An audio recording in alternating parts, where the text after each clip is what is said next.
중등부회장 홍재원 학생이 말씀 봉독해 주시겠습니다.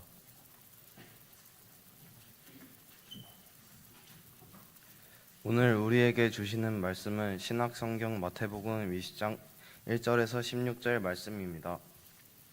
천국은 마치 품꾼을 얻어 포도원에 들여보내려고 이른 아침에 나간 집 주인과 같으니 그가 하루 한 데나리온씩 품꾼들과 약속하여 포도원에 들여보내고 또 제3시에 나가보니 장터에 놀고 서 있는 사람들이 또 있는지라. 그들에게 이르되 너희도 포도원에 들어가라. 내가 너희에게 상당하게 주리라 하니 그들이 가고 제6시와 제9시에 또 나가 그와 같이 하고 제11시에도 나가보니 서 있는 사람들이 또 있는지라. 이르되 너희는 어찌하여 종일토록 놀고 여기 서 있느냐. 이르되 우리는 품꾼으로 쓰는 이가 없음이니이다. 이르되 너희도 포도원에 들어가라 하니라.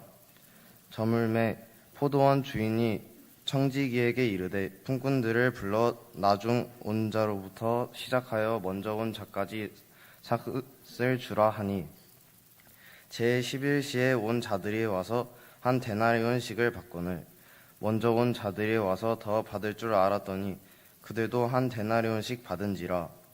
받은 후 집 주인을 원망하여 이르되 나중 온 이 사람들을 1시간밖에 일하지 아니하였거늘 그들을 종일 수고하여 더위를 견딘 우리와 같게 하였나이다. 주인이 그 중에 한 사람에게 대답하여 이르되 친구여, 내가 내게 잘못한 것이 없노라. 내가 나와 한 데나리온의 약속을 하지 아니하였느냐. 내 것이나 가지고 가라. 나중 온 이 사람에게 너와 같이 주는 것이 내 뜻이니라.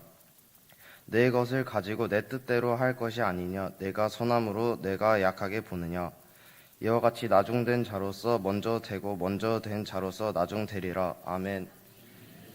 이는 하나님의 말씀입니다.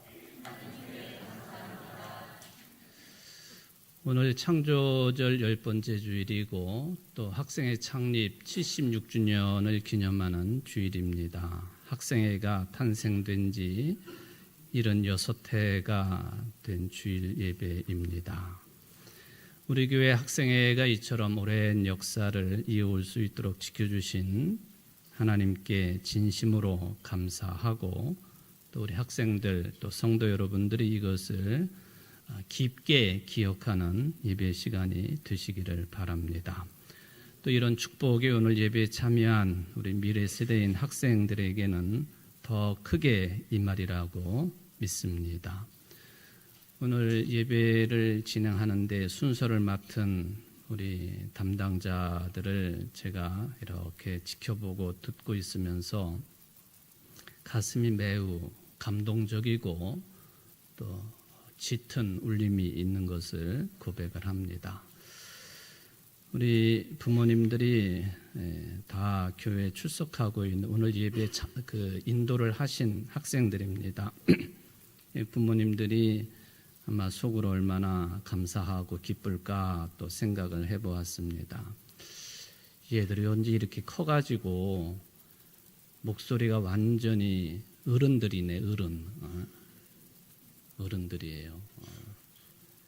몸만 어른들이 아니라 목소리도 그렇고 생각과 정신과 신앙도 어른으로 지향하기에 부족함이 없는 우리 학생들 되시기를 주의 이름으로 축원을 드립니다.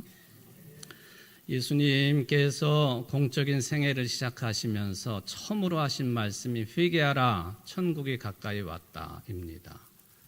하늘나라가 가까이 왔다이죠. 세례 요한도 똑같은 말씀을 선포를 했습니다. 그래서 그런지 모르지만 예수님께서는 자주 이 하늘나라를 비유로 말씀하십니다. 그것은 하늘나라에 관한 말씀을 하늘나라 방식대로 하셨다가는 알아들을 수 있는 사람들이 아마 거의 없었을 것입니다. 그러니까 유대 사람들의 실생활에서 직접 보고 경험할 수 있는 그런 내용들을 가지고 비유를 들어서 천국은 마치 이와 같다. 하늘나라는 하나님 나라는 마치 이와 같다 하시면서 말씀을 주셨습니다. 오늘 본문은 마태복음 20장입니다만은 이미 몇 장 앞서서 마태복음 13장을 읽어보면은 예수님께서 여러 가지 비유를 들어서 하늘나라를 말씀하신 것을 찾아낼 수가 있겠습니다. 성경이 말씀하고 있는 하늘나라, 그게 어떤 성질이고 또 무엇일까?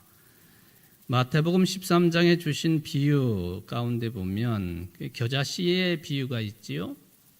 또 누룩의 비유가 있습니다. 밭에 감추어진 포화 이야기도 있습니다. 그리고 진주를 사고파는 사업하는 사람의 비유도 있습니다. 그리고 다섯 번째는 각종 물고기를 잡는 그물의 비유를 통해서 하늘나라에 관한 말씀을 주셨습니다. 이 다섯 가지의 비유를 이렇게 뭉뚱그려 가지고 무엇을 지향하고 있고 또 무슨 말씀을 하시려고 했느냐 하는 것을 따져보니까 이런 것 같습니다. 하늘나라는 우리 인간들이 감당할 수 없는 강력하고 압도적이며 절대적인 세상이고 그런 능력의 나라가 하늘나라다, 천국이다라는 말씀이 되겠습니다. 그래서 이 하늘나라를 만나거나 경험한 사람은 깜짝 놀랄 수밖에 없습니다. 그리고 지금까지와는 다르게 하늘나라를 만난 사람들은 세상을, 사람을 완전히 새로운 시각으로 보게 되어 있다 하는 것이죠. 그러니까 자기의 삶의 방향을 완전히 바꾸지 않을 수가 없는 것이죠. 지금까지 세상을 살면서 집착을 했던 그런 것들을 버릴 수밖에 없게끔 만드는 나라, 세상이 바로 하늘나라다. 이게 다섯 가지 비유를 통해서 찾아낼 수 있는 하늘나라의 비밀이라고 볼 수가 있겠습니다. 또 이렇게 다섯 가지 비유를 통해서 또 하나 예수님이 주신 이 비유의 의미를 찾는다라고 한다면 모두 다가 유대인들이 일상생활을 하면서 쉽게 만날 수 있는 그런 내용들을 가지고 하늘나라를 말씀하셨다 하는 것이죠. 겨자씨, 누룩, 또 밭에 묻힌 보화, 진주, 그물 이야기 다 일상에서 쉽게 만날 수 있는 대상들이 되겠습니다. 문제는 그런 일상을 우리들이 지금도 제대로 직면할 수 있느냐? 그게 이제 문제로 떠오르게 되겠습니다. 대부분의 사람들은 나는 일상을 제대로 직면하고 있습니다. 그렇게 생각할지 모르겠습니다만은 여러분들이 만나는 일상을 통해서 엄청난 힘을 느낄 수 있습니까? 엄청난 힘이 보이기는 합니까? 여러분들의 일상을 직시하면서 내 소유를 포기해도 괜찮다 할 정도로 의미 있는 그 힘과 능력을 이 모든 일상들을 통해서 찾아낼 수가 있으십니까? 압도하는 힘을 경험할 수가 있으십니까? 오늘 설교 본문도 하늘나라에 관한 내용입니다. 그런데 앞서 나온 마태복음 13장의 다섯 가지 비유하고는 차원이 좀 다릅니다. 오늘 비유가 이런 말로 시작을 하지요. 천국은 마치 품꾼을 얻어 포도원에 들여보내려고 이른 아침에 나간 집주인과 같다. 중간의 내용들을 빼버리면은 천국은 마치 집주인과 같다. 그렇게 줄일 수가 있겠습니다.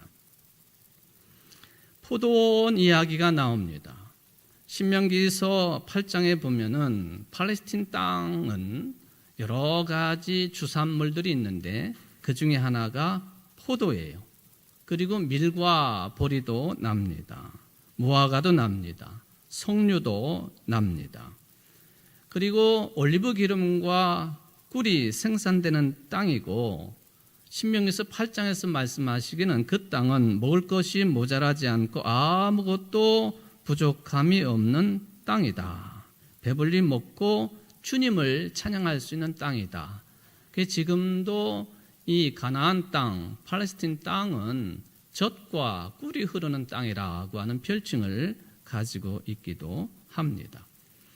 그래서 성경에 보면은 이 포도원에 관한 이야기들이 열거할 수 없을 정도로 많이 등장을 합니다. 그만큼 포도 또는 포도주, 포도원은 유대인들의 일상생활과 밀접히 관련이 있다 하는 것이죠. 창세기에 보면은 선악과가 등장을 하지요. 선악을 알게 하는 그 과일이 우리가 접할 수 있는 과일 중에 어떤 과일에 가까울까? 서양에서는 그것을 사과라 그렇게 이야기를 합니다. 남자들이 이 목젖을 가지고 있죠. 물론 여성 중에도 목젖이 있지요. 있나 저는 모르겠어요. 근데 하여튼 있을 것 같긴 해요. 근데 남자들처럼 두드러지는 않지요. 바로 남자들의 목젖을 보통 영어로 뭐라고 표현하느냐 하면 아담스 애플. 그러니까 사과를 먹다가 목에 걸려가지고 아담이 생긴 게 남자들의 목젖이다. 아담스 애플, 사과를 이야기를 하지요. 근데 유대인들은 다른 과일을 이야기합니다. 그게 뭐냐 하면은 사과 대신 포도예요. 그러니까 유대인들이 남자의 목젖은 뭘 먹다가 걸린 걸로 이야기하느냐 하면은 포도 열매를 먹다가 걸린 것. 그러니까 아담스 애플이 아니라 뭐라고 해야 되죠? 아담스 그레이프. 그렇게 부른다. 그렇게 생각하고 있다 할 정도로 포도원은 유대인들 일상생활에 아주 밀접하다는 것이죠. 오늘 예수님이 포도원 비유를 통해서 하늘나라를 말씀하시는데 예수님의 이 말씀을 듣는 사람들 가운데에는요, 그때 이미 집에서 포도주 한 잔 정도 걸치고 나온 분들도 있었을 것입니다. 또 예수님을 찾아오는 길에 포도원 곁을 지난 사람도 많았을 거예요. 예수님의 말씀을 듣는 사람들 가운데는 포도원 주인도 있었을 것이고 또 포도원에 품삯을 받고 일하러 갔던 경험자들도 많았을 것입니다. 그러니까 예수님의 이 포도원 비유를 듣는 사람들에게는 매우 실감나는 이야기였을 것입니다. 특별히 포도밭 수확기 때는 많은 노동력이 필요하다고 하는 것을 잘 알고 있습니다. 그래서 큰 돈이 들어도 가능한 한 많은 일꾼들을 포도원으로 불러들여야 합니다. 왜? 일거리는 많은데 일손이 부족하기 때문입니다. 예수님께서도 추수 때를 비유해서 영적 추수기에 이런 말씀을 주십니다. 추수할 것은 많은데 일꾼이 적다.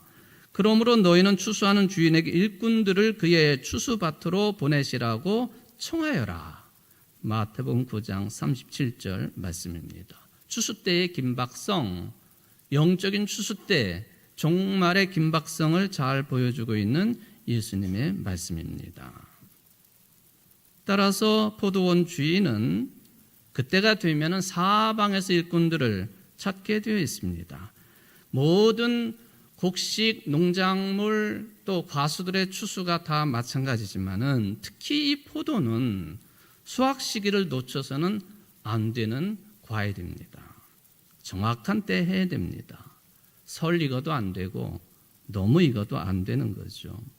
그러니까 하루만 더 빠르게 따거나 늦게 따면 이게 맛도 맛이지만은 많은 재정적인 손실을 가져올 수 있는 거예요. 오늘 본문에 보면 주인은 계속해서 포도원 상황을 확인하면서 사람들을 구해가지고 포도원으로 들여보냅니다. 얼마나 다급했으면 1시간밖에 일할 수 없는 사람에게도 포도원에 들어가라고 이야기를 했겠습니까? 그 정도로 일꾼 수급이 다급했다. 그런 뜻입니다. 오늘 찬양대 앉아 계신 우리 김문식 장로님 포도원을 운영을 하시거든요. 포도 다 따셨어, 장로님 이제? 여러분들 식사 시간에 여러 차례 장로님이 제공하시는 그 맛있는 포도 드셨잖아요. 감사하면서 드셨나요? 이 포도가 우리 입에 들어가기까지 어떤 과정이 있었는지 기억하면서 드셨나요? 그건 아니었을 거예요. 그냥 감사하게 맛있게는 드셨겠지만 저는 장로님이 이 포도를 제공하실 때마다 이 수확기 때에 얼마나 힘드셨을까. 제때 이거 수확을 해야 되는데 그 기도와 노고를 충분히 이 하나님의 말씀을 읽으면서 기억하게 되었다 하는 그런 이야기입니다. 본문에 보니까 포도원 주인은 아침 일찍 시장에 나가가지고 일꾼들과 계약을 맺었습니다. 당시에 하루 일꾼들의 품삯은 한 데나리온씩이었습니다. 그게 평균이었습니다. 근데 이 주인이 몇 명을 데리고 왔는지는 몰라요. 일꾼들이 더 필요했는지 제3시에 또 나갔습니다. 지금으로 말하면 오전 9시입니다. 그것으로 끝나지 않았습니다. 정오와 오후 3시에도 일꾼들을 불러들였습니다. 심지어는 오후 5시에도 나갔습니다. 나가보니까 아직도 시장터에서 서성거리는 사람들이 있어요. 왜 일을 하지 아니하고 이렇게 놀고 있느냐? 우리를 품꾼으로 쓰는 이가 없습니다. 이 대답을 주인이 듣고는 너희도 포도원에 들어가라 하고서 자기의 포도원으로 들어가 일하도록 했습니다. 여러분, 1시간 일하게 하는 것, 이거는 대단한 결단이 아니면 할 수 없는 일이지요. 당연히 1시간밖에는 일할 수밖에 없는데 그 정도로 일이 밀렸을까? 아니면은 포도원 주인이 관심사가 다른 데 있었던 것일까? 그거죠. 우리 후자의 내용을 가지고 우리는 이 하나님의 말씀을 생각을 주로 해야 되는 것 아닙니까? 8절부터 비유의 뒷이야기가 이어집니다. 주인이 돈을 맡은 사람을 시켜가지고 일당을 지급합니다. 그 일당을 받는 순서는 1시간 일한 사람들부터 돈을 받게 했습니다. 그러니까 거기 일찍 왔던 다른 품꾼들이 모두가 그걸 유심히 지켜봅니다. 저 1시간밖에 일하지 않은 사람 얼마를 받을까? 우리 아침 일찍부터 하루 종일 뜨거운 태양볕 아래에서 일을 했는데 우리 물론 한 데나리온 약속을 했으니까 저 사람은 10분의 1 정도 받을까? 그런데 이 사람에게 한 데나리온을 줍니다. 1시간밖에 일하지 아니한 사람들에게 한 데나리온을 주니까 많이 됐던 사람들이 기대가 부풀어 오른 거예요. 우리도 많이 받겠지.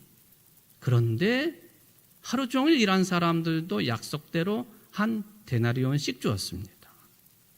굉장히 화가 나서 주인을 원망합니다. 돈도 돈이지만은 우리를 이렇게까지 무시하는가? 자존심이 상해가지고 주인에게 불평을 합니다. 나중은 이 사람들은 1시간밖에 일하지 아니하였거늘 그들을 종일 수고하며 더위를 견딘 우리와 같게 하였나이다. 이 말은 사실 굉장히 합당하고 논리적인 주장 아닙니까? 시간 차이가 나는데 똑같은 품삯을 준다면 불평 당연히 하는 것이죠. 앞으로는 이 집에 와가지고 일하지 말아야 되겠다. 아니면은 다음에도 이 집에 와서 일할 기회가 있으면은 딱 1시간만 일하고 한 데나리온 받아야지. 그런 계산 충분히 할 것입니다. 오늘 21세기 상황을 생각해 보면요, 이런 상황은 어린 반 푸너지도 없는 일입니다. 공정과 정의가 무너지는 일이기 때문에 그렇죠. 대단한 반발과 심지어는 법적인 소송까지 갈 것입니다. 정식 직원하고 임시직 직원에게 차등이 있어야 당연한 것 아닙니까? 일을 한 만큼, 일한 분량만큼 임금을 받는 것 합당한 처사죠. 요즘에 이거 잘 지키지 아니하면 큰일 납니다. 그런데 13절부터 주인이 말을 합니다. 나는 잘못한 게 하나도 없다.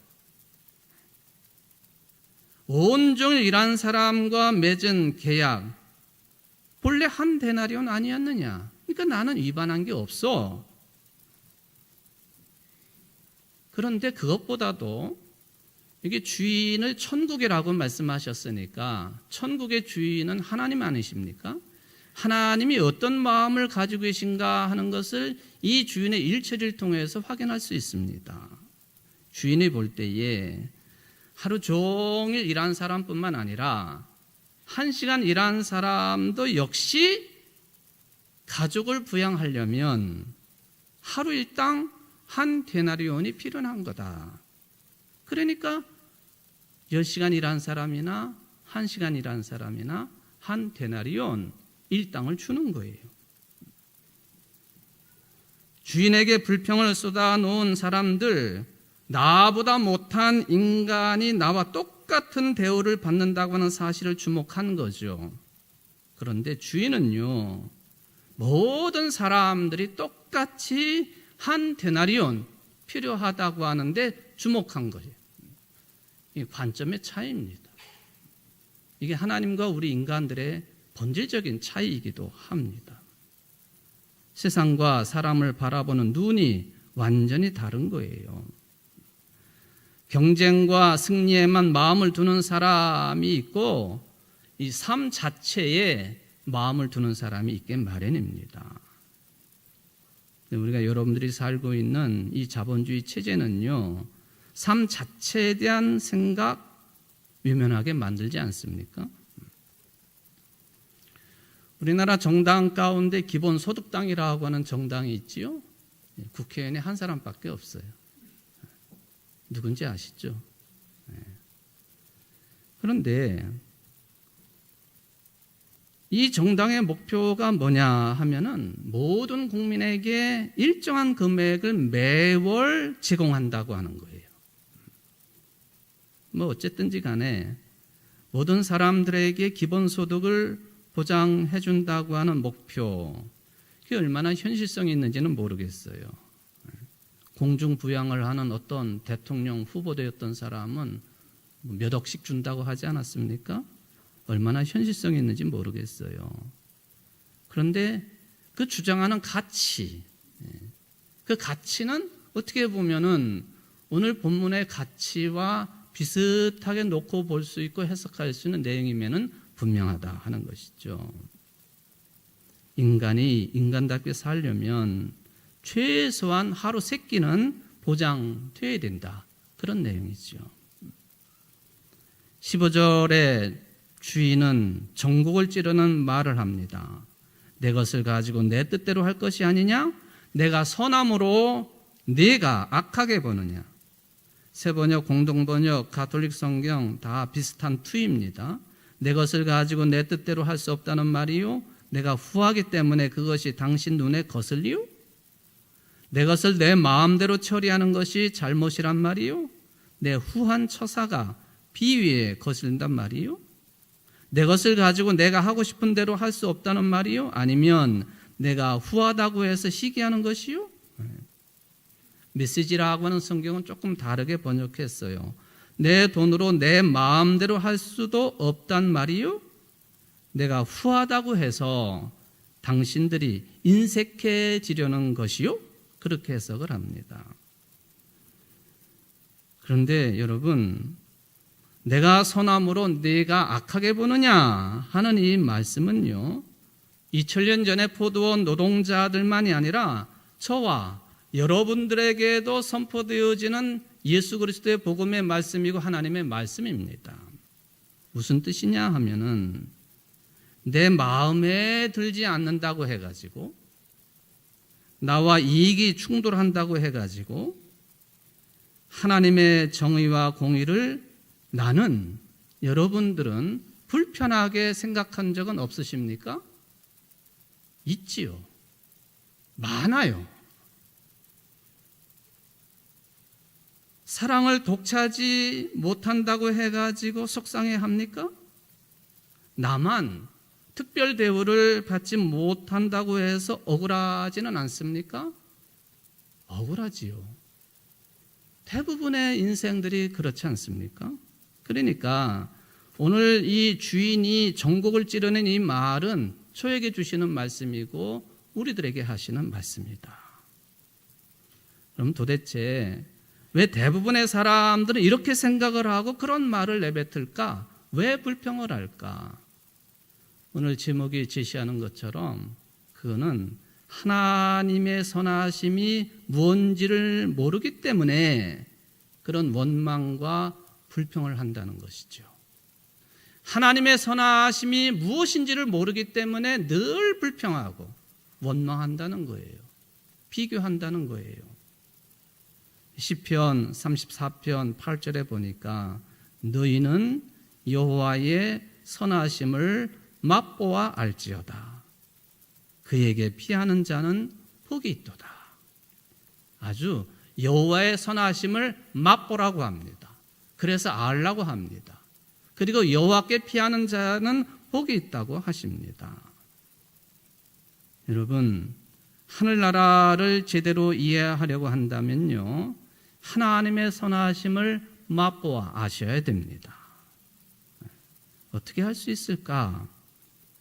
예수님께서 원수를 사랑하라 하는 말씀을 하시면서 아주 평범하면서도 또 우리의 전국을 찌르는 말씀을 주셨습니다. 마태복음 5장 45절 이하 말씀이죠. 이는 하나님이 그 해를 악인과 선인에게 비추시며 비를 의로운 자와 불의한 자에게 내려주심이라. 그런 사람들에게는 심판이 내려져야 되는 것 아닙니까? 그리고 그것이 하나님의 정의고 공의로움 아니겠습니까? 그런 율법 조항도 많습니다. 그러니까 마태복음 5장 45절을 읽을 때마다 이건 또 불공평한 것이 아닌가 하고 우리는 내심 불평하며 읽을 수도 있겠습니다. 그러나 하나님을 믿는 우리들은요, 하나님의 선하심을 온 힘을 다해서 맛보아야 되고 의지해야 됩니다. 왜냐하면 우리가 아무리 애를 쓴다고 해가지고 세상의 악과 불의를 그를 바꿀 수 있는 게 아니에요. 하나님이 바꾸신다고 믿기 때문에 우리는 하나님의 선하심을 온 힘을 다해 맛보고 의지를 해야 되는 것이죠. 만약에 여러분들이 이런 신앙 관점을 가지지 않는다고 한다면 세상 사람들과 다를 게 1도 없습니다. 하나님의 선하심을 맛보아 알아야 된다. 개인적인 관점에서도 마찬가지입니다. 하나님의 선하심은 여러분들의 모든 삶을 항상 새롭게 인도해 가십니다. 즐거울 때나 슬플 때나 하나님의 선하심은 전혀 줄어들지 않습니다. 가난해도 줄어들지 않습니다. 내가 부족해도 줄어들지 않습니다. 그러니까 예수님께서 무엇을 먹을까, 무엇을 마실까, 무엇을 입을까 염려하지 말라고. 그것은 다 하나님을 모르는 이방인들이 구하는 것이라고. 하나님의 나라와 의만 먼저 구하라고. 그러면 너희에게 무엇이 필요한지 다 아시는 선하신 하나님께서 이 모든 것들을 허락하신다고 말씀하시지 않았습니까? 겨우겨우 입에 풀칠만 하고 일용할 양식만 가지고 살아간다 할지라도 하나님의 선하심은 비치게 되어 있습니다. 이게 하나님의 선하심이에요. 이걸 거역하는 사람들이 예수님 당시에 바리새인, 율법학자들, 종교 지도자들이었죠. 자타의 주목을 받고 특별한 장식이 된 옷을 입고 다녔던 사람들이고 어딜 가든지 상석에 앉을 수 있는 사람들이었습니다. 그러니까 죄인과 세리들과 어울리는 예수님과는 어울릴 수 없었고 받아들일 수 없었던 것이죠. 율법에 어긋나기 때문에. 이런 사람들은 자기 세계에 갇혀 있기 때문에 하나님의 선하심을 맛볼 수가 없는 거예요. 분명히 시편, 저들이 늘 읽는 말씀에 하나님의 선하심을 맛보아 알지어다 그렇게 되어 있지만 절대로 그 하나님의 선하심을 제대로 맛볼 수 없는 사람들이 자기 세계에 틀어박혀 있는 당시의 종교인들이었습니다. 요즘에 이스라엘과 하마스 간의 전쟁이 있지 않습니까? 여러분, 유대인들이라고 해가지고요 다 똑같지 않습니다. 아주 자유로운 유대인들이 있고 중도적인 유대인들이 있고 아주 극보수적인 정통을 그대로 유지하고 있는 율법대로 살아가고 있는 아주 극우적인 유대인들도 있습니다. 대체적으로 이 극우적인 유대인들을 부를 때에 우리는 하레디 그렇게 부릅니다. 하레디. 매스컴에 하레디라고 하는 용어가 나오면 저 사람들 늘 검은 옷을 입고 다니고 머리에 뭘 뒤집어 쓰고 다니고 뭐 그런 사람들 하레디들이죠. 폐쇄적이고 근본주의적인 성향을 보이고 있는 사람들이에요. 최근에 이 사람들이 자기네 나라 이스라엘하고 하마스가 전쟁을 벌이고 있는데 이스라엘 편을 드는 게 아니라 하마스 팔레스타인 편을 들고 있어요. 사진을 좀 보시면요. 팔레스타인을 지지한다고, 팔레스타인의 자유를 달라고. 지금 뭐 저거는 영국에 사는 저 하레디들이 저렇게 시위를 벌이고 있는 장면입니다만 엉뚱하지 않습니까? 매우 엉뚱하지요. 그런데 이 사람들은 대부분 팔레스타인 땅의 토종 유대인들이 아니라 아슈케나지라고 불리는 유대인들이에요. 아슈케나지라고 불리는 유대인들은 대개가 어느 지역에서 온 사람들이냐 하면은 중부 유럽이나 동부 유럽, 동유럽, 폴란드를 중심으로 살았던 유대인들, 이런 사람들이 뭐 영국으로 가든지 다시 뭐 유대 땅으로 오든지 그런 사람들을 아슈케나지라고 부르거든요. 그러니까 어느 지역에서 왔느냐, 어느 지역에서 온 유대인이냐에 따라서 부르는 이름이 다 달라요. 근데 주로 저런 일을 하는 하레디들은 아슈케나지 유대인들이다. 그렇게 알려져 있습니다. 지금 이스라엘 사람들이 살고 있는 이 땅은 메시아가 오시면 주실 땅이 아니다. 살인하고 전쟁하고 또 외국인들의 도움을 받아가지고 얻은 땅이기 때문에 이 땅은 이스라엘 땅이 아니라고 주장을 해요. 그러니까 팔레스타인에게 줘야 된다고. 그러니까 이스라엘 입장에서 보면요, 아주 골치 아픈 사람들이죠. 근데 최근에 이 사람들이 또 한편에서는요, 이 전쟁 속에 한 2,000명이 되는 하레디들이요, 군의 자원에서 입대한다고 군에 들어간다고 그래요. 나이도 훨씬 넘었는데 군에 들어가 가지고 뭐 일을 하겠다고. 뭐 이건 변화라고 볼 수 있는 것인지는 모르겠습니다만 어쨌든 뭔가에 사로잡혀 있고 그리고 자기 폐쇄적인 그런 삶을 살아가는 사람들에게 하나님의 선하심은 비춰지지 않는 거예요. 그러니까 우리들도 그렇게 생각을 해야 돼요. 나만 생각하는 사람들, 언제나 이기적인 사람들에게 하나님의 선하심은 열려지지 않는다. 그거죠. 그렇다면 우리는 어떻게 하나님의 선하심을 맛볼 수 있을까? 내 세계, 폐쇄적인 세계에서 빠져나와야 돼요. 그래가지고 하나님의 나라가 가까이 왔다고 하는 것을, 즉 하나님의 선하심이 언제나 우리와 함께 한다고 하는 사실을 볼 수 있어야 되고 맛볼 수 있어야 됩니다. 이게 아주 중요한 거죠. 구체적으로 뭐예요? 하고 물어볼 수 있습니다만은 하나님의 나라가 예수님의 말씀처럼 가까이 왔다고 하는 것을 맛볼 수 있을 때 하나님의 선하심을 우리는 그를 들을 수 있고 만날 수 있다 하는 그런 이야기입니다.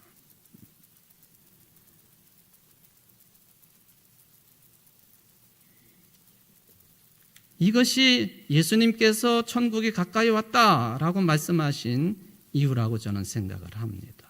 그렇다면 하나님의 선하심을 맛본 사람들의 삶의 특징이 뭐가 있을까? 여러 가지가 있겠습니다만은 기쁨이라고 하는 것이죠.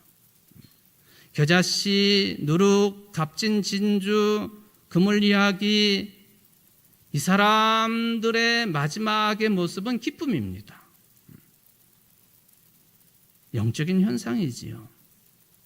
하나님의 선하심을 경험한 사람들은 모두 다가 이런 기쁨으로 충만하게 되어 있습니다.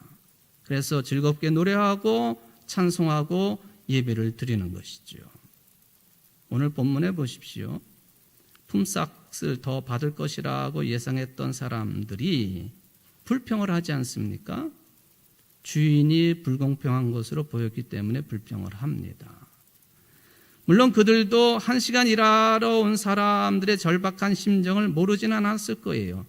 어쩌면 그 사람들도 이전에는 그런 상황을 체험했을 것이라고 보여집니다. 그렇다면 주인의 그 하는 일에 대해서 불만을 가질 것이 아니라 가난한 사람들에게 관대하게 해준 주인에게 감사해야 될 것이다. 그거예요.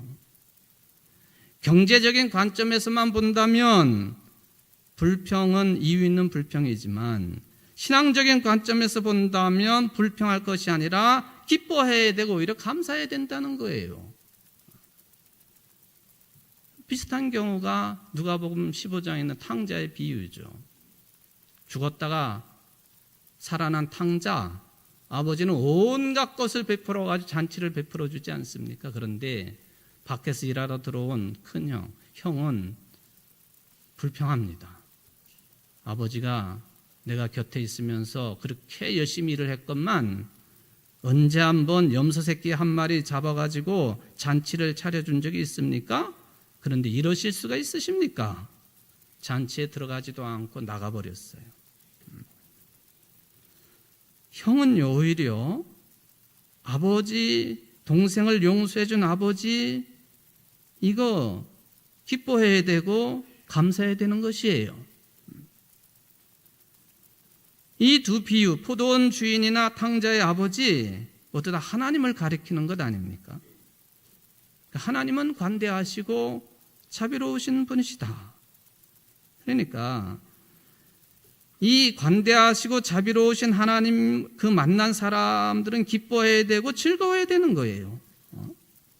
그게 선하신 하나님을 만난 사람들의 삶의 특징입니다. 구약의 요나도 마찬가지죠. 하나님을 알기를 은혜로우시며 자비로우시며 좀처럼 노하지 않으시며 사랑이 한없는 분이시다. 내리시려던 재앙마저 거두실 분이시다. 요나가 이걸 알고 있었어요. 니느웨 가가지고 회개를 선포하라. 만약에 저들이 회개해가지고 그러면 하나님 재앙을 거두실 것 아닙니까? 이런 분이기 때문에 그러니까 나 안 갑니다 하고 다시스로 도망갔습니다. 그래도 고래 삼켜가지고 다시 니느웨를 가지 않습니까? 회개하는 것을 보고 차라리 내가 죽겠습니다. 나를 죽여주셔야 합니다. 이게 못난 선지자의 모습이지요. 건방진 선지자입니다. 그런데 여러분, 이 품꾼들의 모습에서, 탕자 이야기 형의 모습에서, 요나의 모습에서 내 모습이 보인다는 거예요. 내가 보인다는 거예요. 우리가 보인다는 거예요. 내가 곧 그런 사람이라는 거예요. 여러분 그걸 부정할 수 있겠습니까? 저는 절대로 부정할 수가 없어요. 이 사람들을 통해서 나를 볼 수 있다고 하는 거 내가 부정 못합니다. 유대인들이 읽는 미시나에 보면 이런 비유가 또 있습니다. 어떤 왕이 두 사람을 고용했어요. 그중에 한 사람은 하루 종일 일하고 한 디나를 받았고, 다른 한 사람은 똑같이 1시간 일하고 한 디나를 받았습니다. 누가 왕에게 더 은혜를 입었습니까? 1시간 일하고 한 디나를 받은 사람이지요. 그리고 말씀이 이어집니다. 모세는 120년을 일을 했고 사무엘은 52년을 이스라엘을 위해서 일을 했다. 그런데 둘 다 하나님 앞에서는 똑같다. 시편 99편 6절에 보니까 그의 제사장 가운데는 모세와 아론이 있으며 그 이름을 부르는 사람 가운데는 사무엘이 있으니 그들이 주님께 부르짖을 때마다 그분은 응답하여 주셨다. 120년 일한 사람이나 50년 정도 일한 사람이나 그들이 부르짖으면 하나님은 똑같이 응답해 주셨다. 시편의 말씀이에요. 여기 왕은 하나님이죠. 하나님 앞에서는 똑같은 상급을 받는다는 거예요. 공평한 것이냐? 현대적인 관점에서 보면 그렇지 않죠. 모세가 시간 개념으로 보면 120년을 일했으니 더 큰 상급을 받아야 되는 것 아닙니까? 기도에 대한 응답도 더 크게 받아야 되는 것 아닙니까? 그런데 하나님께서는 시간으로 계산하지 않으시고 그들이 모두 다가 당신에게 순종했다고 하는 사실에만 관심을 가지세요. 그러니까 하나님의 상급 계산 방식이 다른 거죠. 그러니까 하나님은 결코 불공평한 하나님이 아니라는 거예요.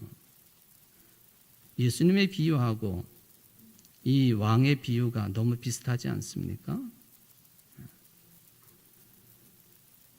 나에게는 그런 은총의 순간이 없을까 하고 궁금해하시는 그런 성도들이 계실까요? 그런데 사랑하는 성도 여러분, 하나님의 은총과 선하심은요, 이미 여러분들 마음분에서 기다리고 계시고 영혼의 문을 두드리고 계시다고 하는 것을 늘 직시하시기를 바랍니다.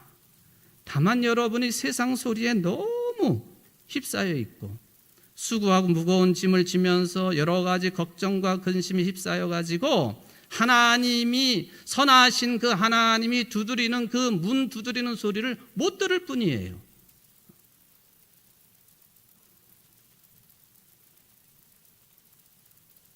이 하나님의 선하심이 복음이지요. 다음 주 우리 교회는요, 이 하나님의 선하심에 의지해가지고 누구나 초청하고 모십니다. 구별하지 않습니다. 여러분 모두 방관자가 되지 마시고 모두 다가 선한 목자, 선하신 하나님의 심정으로 준비하시고 임하시기를 바랍니다. 서기관에게 예수님이 이렇게 칭찬하시지 않았습니까? 너는 하나님의 나라에서 멀리 있지 않다. 여기 계신 여러분 모두가 그런 칭찬의 주인공, 119년에 우리 교회가 그런 칭찬의 교회가 되기를 주의 이름으로 축원을 드립니다. 자비로우신 하나님 아버지 감사드립니다. 하나님의 선하심 앞에서 우리가 불평을 했나요? 많이 했습니다. 왜 저 사람을 그냥 두십니까? 왜 심판하지 않으십니까? 왜 나에게는 더 많이 베풀어 주시지 않습니까? 근데 하나님의 선하심은 언제나 어느 곳에서나 공평하게 누구에게나 항상 열려져 있었다고 하는 것을 직시할 수 있는 우리 모든 청주 제일교회 성도들이 될 수 있도록 은총을 베풀어 주옵소서.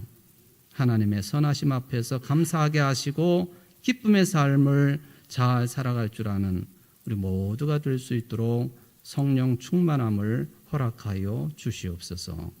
예수님의 이름으로 간절히 기도합나이다. 아멘.